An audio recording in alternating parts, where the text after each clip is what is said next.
Hi friends, నమస్తే. తెలంగాణ రాష్ట్రంలో ration cards కలిగి ఉన్నటువంటి ప్రతి ఒక్క లబ్ధిదారునికి కూడా ముఖ్య గమనిక.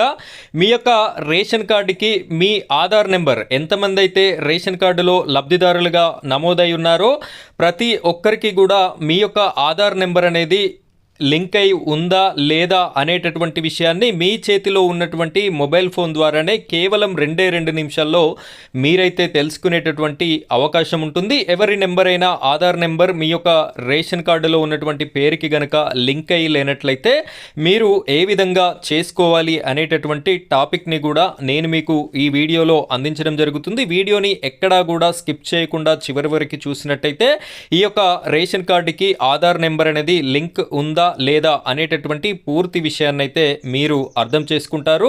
మొదటిసారి కనుక మీరు మన ఛానల్ని చూస్తున్నట్టయితే ఇలాంటి లేటెస్ట్ వీడియోస్ అన్నీ కూడా మీ వరకు ఎప్పటికప్పుడు రావాలి అనుకుంటే మన ఛానల్ని సబ్స్క్రైబ్ చేసుకోండి. పక్కనే ఉన్నటువంటి బెల్ ఐకాన్ పైన ట్యాప్ చేసి ఆల్ అని సెలెక్ట్ చేసుకోండి. ఇంకా ఈ వీడియోని కనుక లైక్ చేయనట్టయితే లైక్ చేయండి. మీరు లైక్ చేసిన వెంటనే హైప్ పాయింట్స్ అనేటటువంటి ఆప్షన్ వస్తుంది. ఈ వీడియోకి హైప్ పాయింట్స్ కూడా ఇచ్చినట్టయితే ఈ వీడియో మరింత మందికి రీచ్ అయ్యేటటువంటి అవకాశం అయితే కలుగుతుంది. కాబట్టి ప్రతి ఒక్కరు కూడా హైప్ పాయింట్స్ కూడా ఇస్తారని కోరుకుంటున్నాను. ఇప్పుడైతే మీ చేతిలో ఉన్నటువంటి మొబైల్ ఫోన్లో క్రోమ్ అనేటటువంటి యాప్ని లేదా గూగుల్ అనేటటువంటి యాప్ని మీరైతే ఓపెన్ చేయండి. ఫ్రెండ్స్, ఇక్కడ చూడండి, సెర్చ్ బార్ అయితే మనకి కనిపిస్తుంది. ఈ యొక్క సెర్చ్ బార్ పైన క్లిక్ చేసి ఇక్కడ చూడండి ఈపీఓఎస్, ఈపాస్ తెలంగాణ అని చెప్పేసి ఈ విధంగా మీరు టైప్ చేసి సెర్చ్ చేయండి. సెర్చ్ చేసినట్టయితే మనకి ఈ విధమైనటువంటి ఆప్షన్స్ అయితే వస్తాయి. ఇక్కడ రెండవ ఆప్షన్ చూసుకున్నట్టయితే ఈ పాస్ హోమ్ పేజ్ అని చెప్పేసి ఉంది కదా, దీనిపైన జస్ట్ మీరు ఇలా క్లిక్ చేయండి. క్లిక్ చేయగానే మనకు ఈ విధంగా తెలంగాణ నెంబర్ 1 రైజింగ్ అని చెప్పేసి వస్తుంది. ఇక్కడ ఇంటూ మార్క్ అయితే ఉంది. ఈ ఇంటూ పైన క్లిక్ చేసినట్టయితే ఇది వెళ్ళిపోవడం అయితే జరుగుతుంది. ఇక్కడ లెఫ్ట్ సైడ్ చూడొచ్చు, రిపోర్ట్స్ అనేటటువంటి ఆప్షన్ ఉంది. దాని కింద కొన్ని ఆప్షన్స్ అయితే మనకి ఉన్నాయి. ఇక్కడ కిందికి స్క్రోల్ చేసినట్టయితే ఇందులో ఇక్కడ చూడండి రేషన్ కార్డ్ ట్రాన్సాక్షన్స్ అని చెప్పేసి మనకి ఒక ఆప్షన్ అయితే కనిపిస్తుంది. దీనిపైన ఒకసారి క్లిక్ చేయండి. క్లిక్ చేసినట్టయితే మీకు ఈ విధమైనటువంటి పేజ్ అయితే ఓపెన్ అవుతుంది. ఇక్కడ డిసెంబర్ మంత్, ఇది డిసెంబరే కాబట్టి డిసెంబర్ ఆటోమేటిక్గా ఉంది.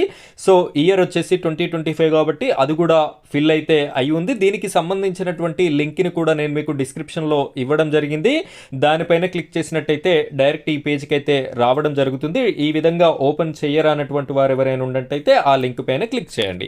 సో ఇక్కడ మీ యొక్క రేషన్ కార్డు నెంబర్ అనేది ఎంటర్ చేసుకొని గెట్ డీటెయిల్స్ అనేటటువంటి ఆప్షన్ మీద క్లిక్ చేసుకున్నట్టయితే నేను ఇక్కడ ఒక నెంబర్ ఎంటర్ చేసి చూపిస్తాను. చూడండి, ఇక్కడ నేనైతే నెంబర్ ఎంటర్ చేశాను. తర్వాత గెట్ డీటెయిల్స్ పైన క్లిక్ చేయగానే ఈ విధంగా లోడింగ్ అయిపోయి మనకి డీటెయిల్స్ అనేది ఇక్కడ రావడం అయితే జరిగింది.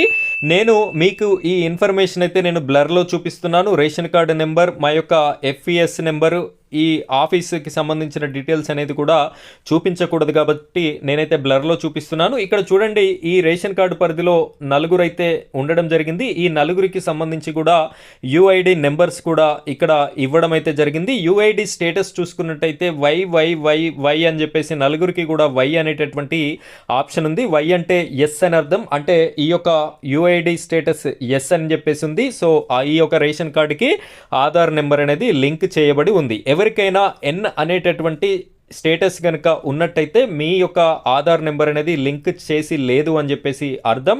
ఆ విధంగా వచ్చినటువంటి వారు మీరు మీ సేవ ద్వారా మళ్ళీ ఈ యొక్క ఆధార్ నెంబర్ అనేది మీ రేషన్ కార్డుకి లింక్ చేసుకునేటటువంటి అవకాశం అయితే కలిగి ఉన్నారు. కాబట్టి ప్రతి ఒక్కరు కూడా, వీడియో చూసినటువంటి ప్రతి ఒక్కరు కూడా మీకు తెలిసినటువంటి ఫ్యామిలీ అండ్ మీ యొక్క ఫ్రెండ్స్కి ఈ వీడియోని షేర్ చేయండి. వారు కూడా చూసుకోవడానికి అవకాశం ఉంటుంది. సో మీ వల్ల వారికి ఇన్ఫర్మేషన్ అనేది తెలియజెప్పడం జరుగుతుంది. సో ఇది ఫ్రెండ్స్ ఈరోజు టాపిక్. మరో టాపిక్తో మళ్ళీ కలుద్దాం. Thank you friends, thank you very much.